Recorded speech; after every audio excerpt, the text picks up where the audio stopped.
সাইফ তুজাকে নিয়ে যাওয়ার জন্য উদ্যত হতেই তুজা বলল, কে নাকি? কোথায় যাব এখন আবার? ওয়াহাব চৌধুরী বললেন, কোথায় আবার? বললাম বৌমার সাথে দেখা করে এসো। তুজা শাল গায়ে জড়াতে জড়াতে বলল, আমার অন্যের বউয়ের প্রতি কোনো ইন্টারেস্ট নেই, আর এখন না বেরোলে ফিরতে অনেক রাত হয়ে যাবে, পরে মেহের আবার দরজা খুলবে না। নিজের দাদির নাম তুজার মুখে এভাবে শুনে নদী ফিক করে হেসে ফেলল। সবাই চট করে নদীর দিকে তাকাল। নদী বিষয়টা খেয়াল করে হাসি থামানোর চেষ্টা করে হাত দিয়ে নিজের মুখ ঢাকল। এমনিতে নদী খুবই শান্ত আর গম্ভীর, কিন্তু এখন কোনোভাবেই হাসি আটকাতে পারল না, সরে গেল সেখান থেকে। সবাই তুজার আচরণ সম্পর্কে জানে, তবে মেহেরজানকে সবাই খুবই ভয় পায় এবং সম্মান করে। তাকে নিয়ে এমন কোনো কথা বলা কেবল তুজার পক্ষেই সম্ভব। সবাইকে বিদায় জানিয়ে তুজা আর ওয়াহাব চৌধুরী বেরিয়ে গেল। আকবর গাড়ি চালাচ্ছে, তুজা পাশে বসে আছে আর ওয়াহাব চৌধুরী পিছনে। হঠাৎ তুজা বলল, আচ্ছা আকবর, বলো তো আমার দাদার নাম কি ছিল? আকবর হেসে বলল, কেন ছোট সাহেব? প্রধান হাশেম চৌধুরী। তুজা আবার বলল, তাহলে বলো আমার দাদির বাপের নাম কি ছিল? পিছন থেকে ওয়াহাব চৌধুরী বললেন, তোমার বাজে কথা বন্ধ করো, ছেলেটাকে গাড়ি চালাতে দাও। কিছু দূর যেতেই আবার জ্যামে আটকে গেল গাড়ি।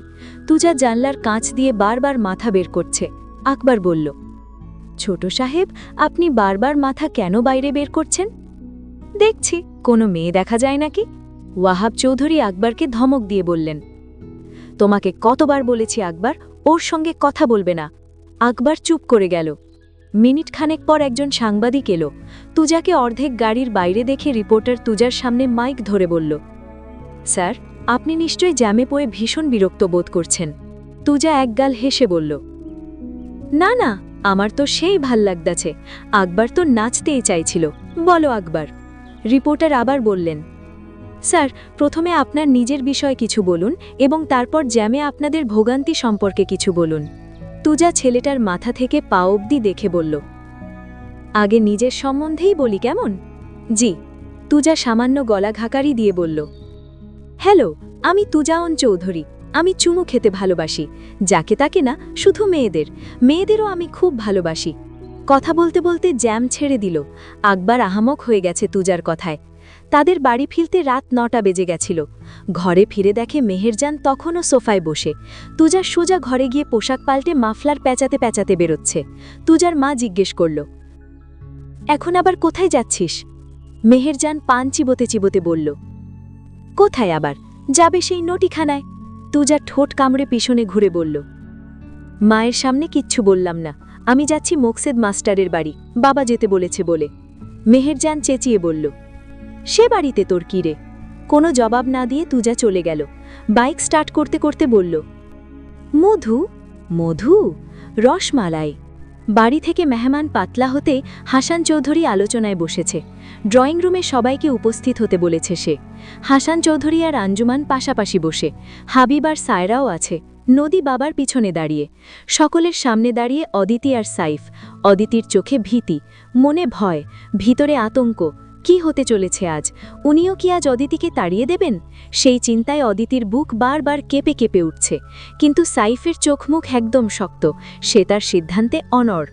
হাসান চৌধুরী কপালে হাত দিয়ে বললেন, ছি ছি ছি, আমার একমাত্র ছেলে কিনা নিষিদ্ধ পল্লী থেকে মেয়ে কিনে এনে বিয়ে করেছে। একথা মিডিয়ার কানে গেলে কি হবে ভেবে দেখেছ? আমার সমস্ত রেপুটেশন, মান ইজ্জত সব ধুলোয় মিশে যাবে। হাবিব চৌধুরী বলল, খারাপ কথা ছড়ায় গাছের আগায়, এ কথা 5 কান হতে সময় নেবে না ভাইজান। তাহলে এখন উপায়? সবার চোখ সাইফের দিকে, অদিতিরও। সাইফের উত্তরের আশায় চেয়ে আছে সকলে। সাইফ নীরবতা ভেঙে বলল, আমি অদিতিকে ছাড়ব না বাবা। তোমরা মান ইজ্জতের কথা ভাবলে, একটাবারও এটা ভাবলে না যে ওর কি দোষ এখানে? এইটুকু একটা মেয়ে, ওর সৎবাবা ওকে বেঁচে দিল, আমি ওকে সেখান থেকে বাঁচিয়ে এনেছি। এতে আমার ভুলটা কোথায় বাবা? সাইফ একটু থামল, ফের বলতে শুরু করল, এখন আমি তোমাদের কথা শুনে মেয়েটাকে বাড়ি থেকে যদি বের করে দিই, কি হবে এতে? ওর তো যাওয়ার জায়গা নেই। একদল শকুন ওকে ছিঁড়ে খাবে, নয়তো আবার সেখানেই যেতে হবে যেখানে যাওয়ার মেয়েও নয়। এর থেকে বাবা ও যদি এ বাড়িতে থেকে যায়, এ বাড়ির বউ হয়ে, তাতে কি এসে যায়? হাসান চৌধুরী এক দৃষ্টিতে তাকিয়ে আছে সাইফের দিকে। সাইফ ঠিকই বলছে, তেমন কোনো ক্ষতি তো হয় না। হাবিব চৌধুরী কিছু বলবে, এমন সময় সাইফ বলল, ব্যাস কাকাই, এবার শুধু বাবা বলবে, আর কেউ কিচ্ছু বলবে না। বাবা যদি এখন বলে অদিতিকে এ বাড়িতে রাখবে না, তাহলে তাই সই। ওকে নিয়ে আমি এক্ষুনি এই মুহূর্তে এক কাপড়ে বাড়ি ছেড়ে দেব, কারণ আমি ওর সৎবাবার মতো ওকে মিথ্যে আশ্বাস দিয়ে ঠকাতে পারবো না। তুমি বলো বাবা। হাসান চৌধুরীর নিজের একমাত্র ছেলেকে হারানোর ভয় হলেও বলতে হলো, আচ্ছা ঠিক আছে, মেনে নিলাম আমি সবটা। তবে একটা গেট টুগেদার অ্যারেঞ্জ করতে হবে। আমার অনেক পরিচিত এবং এলাকার সম্মানিত লোকজন আছে যাদের সাথে তোমাদের পরিচয় করাতে হবে। সাইফের ঠোঁট প্রশস্ত হল। হাবিব চৌধুরী অবাক হয়ে বলল, এ তুমি কি বলছো ভাইজান? হাসান চৌধুরী উঠে দাঁড়ান। আমার কথা শেষ, এ নিয়ে কেউ কোনো কথা বলবে না। ও আমাদের বৌমা, পুরনো সব কিছু ভুলে যাও। হাসান চৌধুরী ঘরে চলে গেল। আঞ্জুমানও গেল পিছন পিছন। নদী নিজের ঘরে চলে গেল সাইরাকে নিয়ে। সোফায় বসে রইল শুধু হাবিব চৌধুরী। সাইফ হাবিবের সামনে অদিতির হাত ধরে রুমে নিয়ে গেল। সাইফের মাথায় এখন একটাই টেনশন, অদিতির ব্যাপারে যখন কাকা এত কিছু জানতে পেরেছে, বিয়ে যে হয়নি এটা জানতেও সময় লাগবে না। এখন বিয়ের ব্যাপারটা আগে মিটমাট করতে হবে।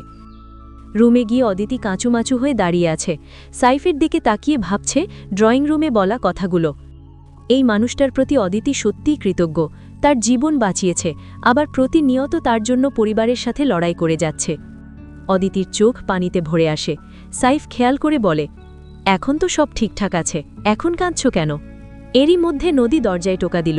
সাইফ দরজা খুলতেই দেখল হাতে একটা খাবারের ট্রে। নদী ভিতরে এসে ট্রেটা টেবিলে রাখল। সাইফ বিরক্তি নিয়ে বলল, আবার খাবার এনেছ কেন? আমি না খেয়ে এলাম।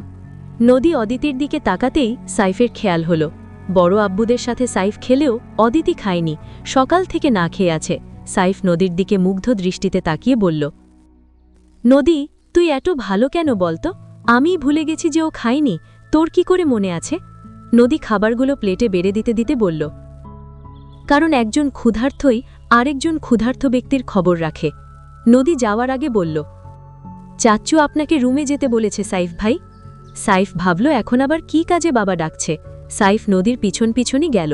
হাসান চৌধুরীকে রুমের সামনে খেতে ডাকল, বাবা আসব? এসো। সাইফ গিয়ে বাবার আরাম কেদারার পাশে হাঁটু মুড়ে বসল। হাসান চৌধুরী ছেলের হাত ধরে বললেন, তুই এত বড় কবে হয়ে গেলি বাবা? সাইফ বুঝে না বাবার কথার মানে।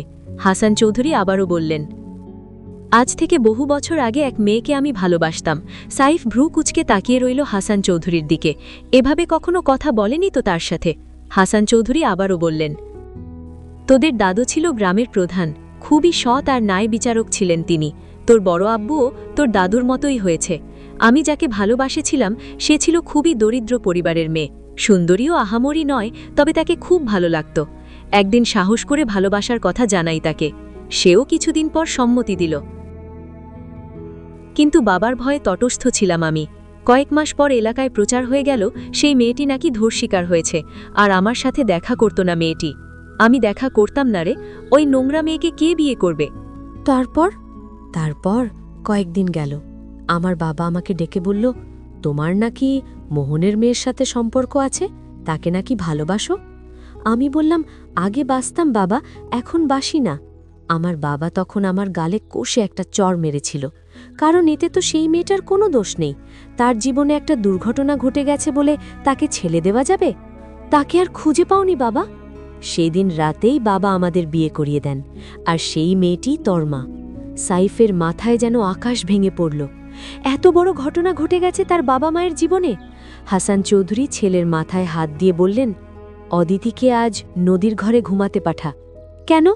তোর কি মনে হয় তুই বিয়ে করলে আমি জানব না? বিয়ের আগে দুজনের এক ঘরে থাকতে নেই। সাইফ শুকনো ঢুক গিলল, বাবা জেনে গেছে তাহলে। হাসান চৌধুরী সাইফের কাঁধে চাপড় দিয়ে বললেন, অত চিন্তা করিস না, নদী দিঘির মতো অদিতিও আজ থেকে এই বাড়ির মেয়ে। তোর বিয়ে নিয়ে কাল সবার সাথে কথা বলবো, যা এখন। বলে হাসান চৌধুরীও আরাম কেদারা থেকে উঠলেন। সাইফ বেরিয়ে গেল, দরজার সামনে থেকে আবার ফিরে এলো। হাসান চৌধুরীকে শক্ত করে জড়িয়ে ধরল। সরি বাবা, আমি তোমাকে বুঝতে পারিনি এতদিন। আই প্রমিস বাবা, আমি সব থেকে ভালো ছেলে হয়ে দেখাবো। শুধু ভালো ছেলে না, ভালো স্বামীও হতে হবে। সাইফ হাসল। হাসান চৌধুরী বললেন, তবে এত সহজে ছাড় পাবে ভেবো না। সাইফ রুমে চলে যায়। হাসান চৌধুরী চশমা খুলে চোখের পাতায় জমে থাকা অশ্রুটুকু মুছে নেন। আঞ্জুমান বাবা ছেলের কথা শেষ হলে ঘরে আসেন। হাসান চৌধুরীর হাতে হাত রেখে বলেন, আমাদের ছেলেটা একদম আপনার মতো হয়েছে বলুন। সাইফ রুমে গিয়ে অদিতিকে কোলে তুলে ঘোরাতে থাকে। অদিতি অবাক হয়ে বলে, কি করছেন? নামান আমাকে, পড়ে যাব তো। সাইফ হেসে বলে, হে বাবা সব জেনে গেছে আর মেনেও নিয়েছে, কাল আমাদের বিয়ের কথা হবে। সত্যি বলছেন? সাইফ আচমকা ঘোরানো থামায়, চট করে কোল থেকে নামায় অদিতিকে। শয়তানি হাসি দিয়ে বলে, কেন, বিয়ের জন্য তর সইছে না? অদিতি লজ্জা পায়, মাথা নিচু করে ফেলে। সাইফ বুকে হাত ভাঁজ করে দাঁড়ায়। আচ্ছা, তুমি এত সুন্দর কেন, এক্কেবারে পরীর মতো। অদিতি কোনো কথা বলে না। সাইফ হাঁপ ছেড়ে বলে, যে কয়দিন আমাদের বিয়ে না হচ্ছে তোমাকে নদীর সাথে থাকতে হবে। অদিতির কোনো সমস্যা নেই, নদী আপুকে তার ভালোই লাগে। বালিশ নিয়ে চলে গেল নদীর ঘরে। হাবিব চৌধুরীর মাথা ফেটে যাচ্ছে চিন্তায়। এই মেয়ে এই বাড়ির বউ হলে তার স্বার্থ হাসিল হবে না কোনোভাবেই, কিন্তু তার মাথায় ঘুরছে অন্য প্ল্যান। এই মেয়েকে সরাতে হবে, কিন্তু এই বাড়িতে থেকে তার একার পক্ষে এই কাজ সম্ভব নয়। অনেক ভেবেচিন্তে দেখেছে তাকে তুজার সাহায্য নিতে হবে। মোবাইল থেকে কল করল তুজার নাম্বারে। পরপর দুবার রিং হওয়ার পর কল রিসিভ করল। হ্যাঁ কাকাই, বলো। কোথায় তুই বাবা? এই একটু পরোপকার করার নাটক করতে এসেছি, বলো। হাবিব খুব সতর্ক ভঙ্গিতে বলল, একটা মেয়েকে তোমার হাতে তুলে দিতে চাই, আমাকে সাহায্য করবে? তুজা যেন নিজের কানকে বিশ্বাস করতে পারছে না। সত্যি বলছো? আজ থেকে তুমি আমার কাকা না, আমার আব্বা। বলো আব্বা, কি করতে হবে? হাবিব চৌধুরী বাঁকা হেসে বলল, মেয়েটা অসম্ভব সুন্দর, তুমি নিয়ে যাবে, তবে তারপর যেন আর কখনো দুনিয়ার আলো না দেখতে পারে। ওসব তোমায় বলতে হবে না, কি করতে হবে সেটা বলো। কাল এসো তুমি, ভাইজানকে না জানিয়ে বাকি সব ব্যবস্থা আমি করে দেব। আচ্ছা, কাল আসছি আমি। ও বাড়ি থেকে ফিরে সেই রাতে বেরিয়েছে তুজা। বেলা গড়িয়ে 10টা বেজে গেছে, এখনও বাড়িতে ফেরিনি। মেহের জান সমানে বিলাপ করে যাচ্ছে। আমার সুডো নাতিডেরে দেখ, বিয়া কইরা সংসার করতাছে। ওয়াহাব কইল পুরা পরিল্লা খান বউ আনছে ঘরে। আহা, মাইয়া তো না, যেন ঘরটার মধ্যে আলো নিয়ে আইছে আলো। আরে এই হইছে এক গোলাম হারাটা রাইত মাগি নিয়ে লটর পটর করে, আর দিনটা ভুইরা শাওয়া মেলায় শুয়ে থাকে। আমার পোলাডার কপাল খারাপ, নাইলে পুরা এমন মাগি বাজইব কেন? এই বয়সে 2-4টা নাতি নাতনি থাকবো আমার পোলার। ওয়াহাব চশমা ঠিক করতে করতে বের হলো। মা, চাচামেচি করো না, তোমার প্রেশার বেড়ে যাবে কিন্তু। মেহেরজান ওয়াহাবকে করুণ স্বরে বলল, ও বাজান, পোলাডারে বিয়া করাস না, দেখ বিয়া করাইলে যদি একটু সংসারই হয়। সেসব কি আমি ভাবি না মা? ওর স্বভাবের পরিবর্তন না হলে বিয়ে করায় কি করে বলো তো? একটা মেয়ের জীবন তো আর আমি নষ্ট করতে পারি না। মেহেরজান উঠল। আচ্ছা বাপু, আমি যাই। ও কদব ভানু, আমার গোসলের পানি গরম করা হইছে? মেহেরজান বেগম গোসল করতে চলে গেল। ওয়াহাব চা খাচ্ছে আর সংবাদপত্র পড়ছে। তুজা মাফলার মোমড়ে পেঁচিয়ে গান গাইতে গাইতে বাড়িতে ঢুকল। আলতা রাঙা পায়, আবার নুপুর পড়েছে, মুকসুইদ্দার মাইয়া পাগল করেছে, ওরে মুকসুইদ্দার মাইয়া। বাবার দিকে চোখ পড়তেই গান বন্ধ করল। চারিদিকে একবার চোখ বুলিয়ে জোরে জোরে ডাকা শুরু করল, রহমানের মা, ও রহমানের মা। ওয়াহাব ধমক দিল, এই পাগল হয়ে গেছ? এই বাড়িতে রহমান কার নাম? তুজা গায়ের জ্যাকেট খুলতে খুলতে বলল, আমি রহমানকে নয়, রহমানের মাকে ডাকছি। বলি, ও রহমানের মা, ঘরে আছো? ওয়াহাব চৌধুরী বিরক্ত হয়ে ঘরে চলে গেল। মেহেরজান বেগম ফুল ঝাড়ু নিয়ে বেরিয়ে এলো ঘর থেকে। তুজার সাথে দৌড়ে পারবে না তাই ছুঁড়ে মারল তুজার দিকে, কিন্তু সেই সময় গেট দিয়ে আকবর ঢুকছিল। তুজার টান দিয়ে আকবরকে সামনে এনে নিজে আকবরের পিছনে লুকালো। আকবরকে মেহেরজানের দিকে পিঠ করে ঘুরিয়ে দিল, ঝাড়ুর বাড়ি গিয়ে পড়ল আকবরের পিঠে।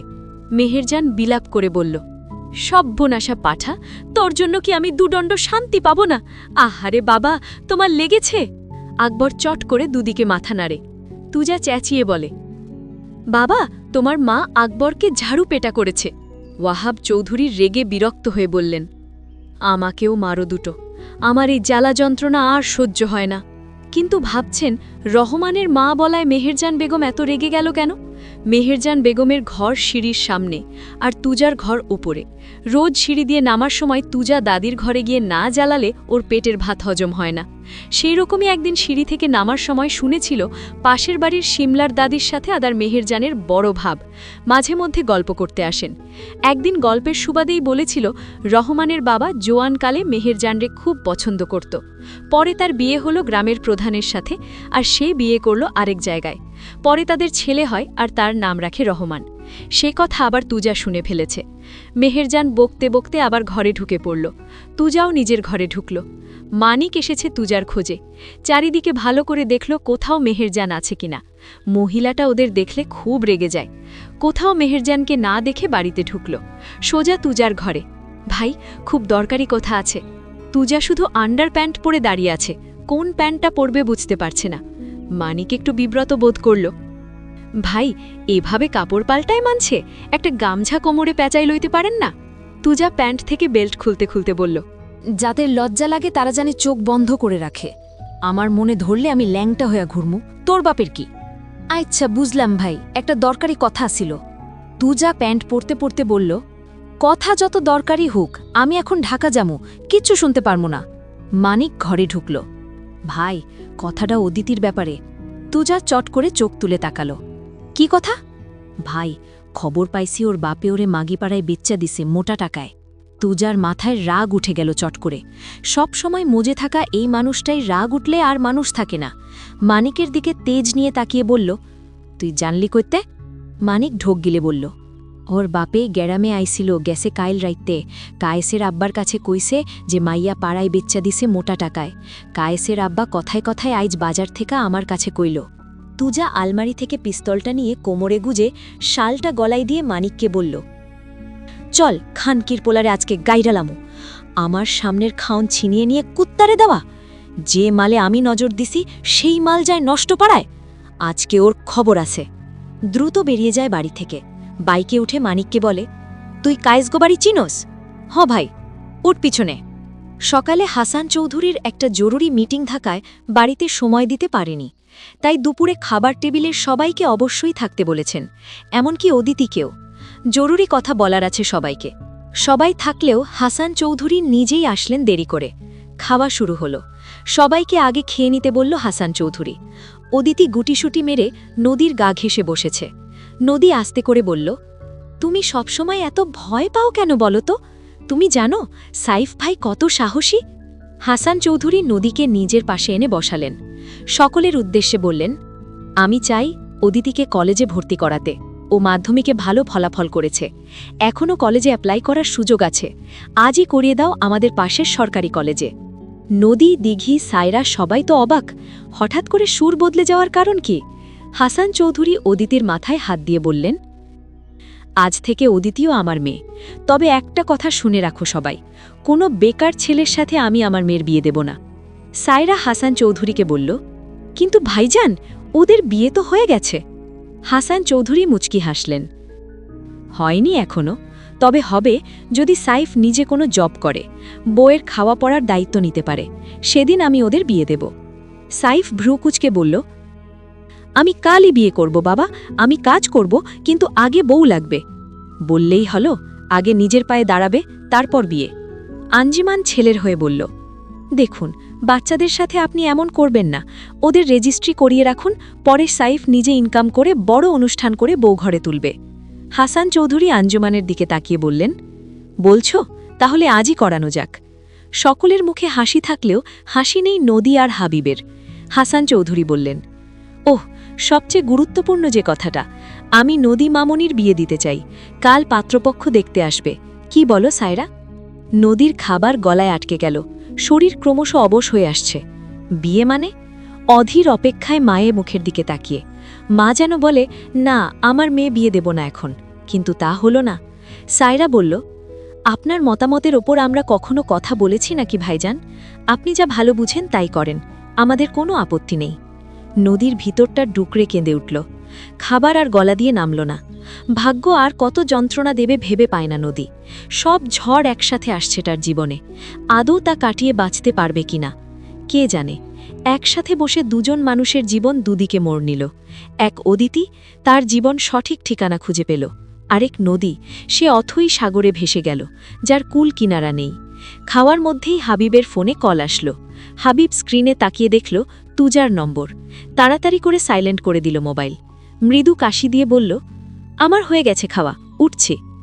বেসিন থেকে হাত ধুয়ে বাইরে চলে গেল। তুজার নম্বরে কল ব্যাক করল।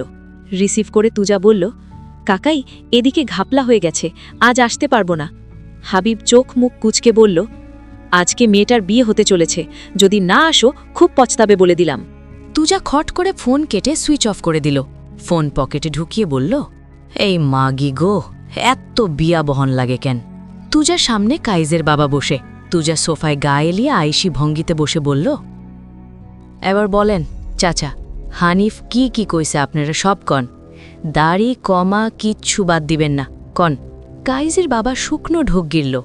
আসলে কাল আমি বাজারে গেছি, তখন দেখি হানিফ ভ্যানে লেপ কম্বল তোষক আরও পোটলাপুটলি নিয়ে কোথায় যেন যাইতেছে। পরে আমি জিগাইতে কইল মণিপুরে বাড়ি কিনছে। আমি ঠাট্টা করে কইলাম, এত টাকা পাইলা কইতে? কয়, এক শালিরে বিয়া করছিলাম, কামে লাগাইতে পারি নাই, শালির মাইয়াডারে কামে লাগাইছি, ওরে পাইলা কোনো লাভ আছে কও? দিয়ে আইসি পাড়ায় বেচ্চা, হেই টাকা দিয়াই তো নিজের বাড়ি কিনলাম। কাইজের বাবা থামল। তুজা তার দিকে ঝুঁকে বলল, হ, আরও কইছে? কইছে যে ওর লেগ্গা যেন মাইয়া দেখি, আবার বিয়া করব। তুজা উঠল। আচ্ছা, ধন্যবাদ চাচা, আইজ উঠি, আসসালামু আলাইকুম। এই মানিক, চাচারে চা নাস্তা কি খায় সব খাওয়া বাড়ি পৌঁছায় দিয়া যাবি। তুজা বেরিয়ে গেল। আজই মণিপুর যাবে। তুজাদের পাশে 2 গ্রাম পরেই মণিপুর। শফিক বলল, কিন্তু ভাই, দিনে গেলে ভালো হয় না? বন্দুকের নল থুতিনিতে ঘষে বলল, মাঝরাত ছাড়া ওরে ঘরে পাউন যাইব না। আইজি যামো, তোরা প্রস্তুত হ, আমি বাড়ি থেকে দেখা করে আসি।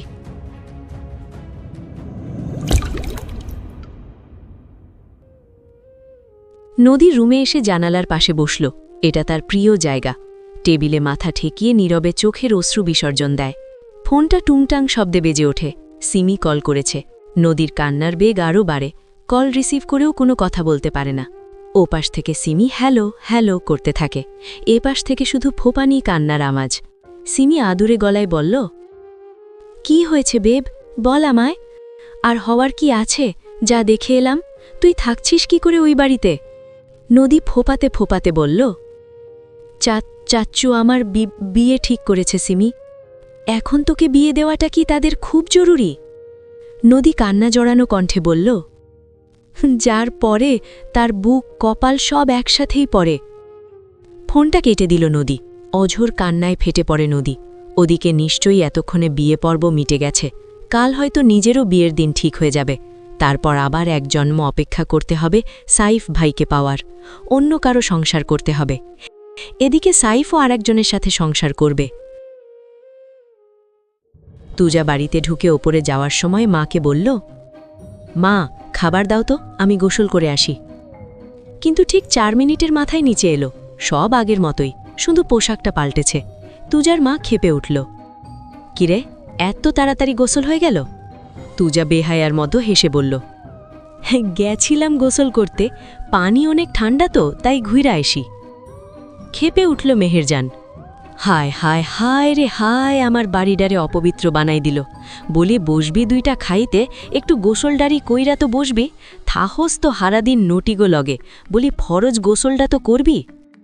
তুজা খাবার চিবোতে চিবোতে বলল, শীতের দিনে 7 দিন গোসল না করলে কিচ্ছু হয় না, আর তার থেকে বড় কথা হলো মনের গোসলই বড় গোসল। পানি খেয়ে বলল, আর আমি বুঝি না, কথায় কথায় খালি আমারে মাগি তুইলা কেন খোটা দাও? গিলতে সস্তায় গিল, খাবার সময়ও মুখে পাতা দেয় না। তুজা একগাল হাসল। অদ্বিতীয় সাইফের রেজিস্ট্রি হয়ে গেছে। সবাইকে মিষ্টি মুখ করানো হচ্ছে। হাবিব শুধু তুজার ওপর ভরসা করে থাকেনি, তার প্ল্যান বি কাজে লাগিয়ে গেটের বাইরে নিজের লোকেদের প্রস্তুত রেখেছে। অদিতির কানে কানে বলল, মা, নদী বাইরে আছে, ওকে একটু ডেকে নিয়ে এসো তো প্লিজ। নিশ্চয়ই কাকাবাবু। অদিতি হাসি মুখে বাইরে চলে গেল।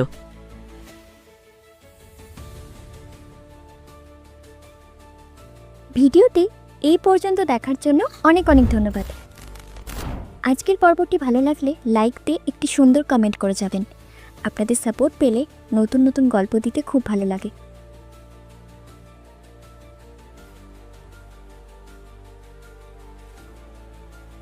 ধন্যবাদ সবাইকে। ভালো থাকবেন, সুস্থ থাকবেন।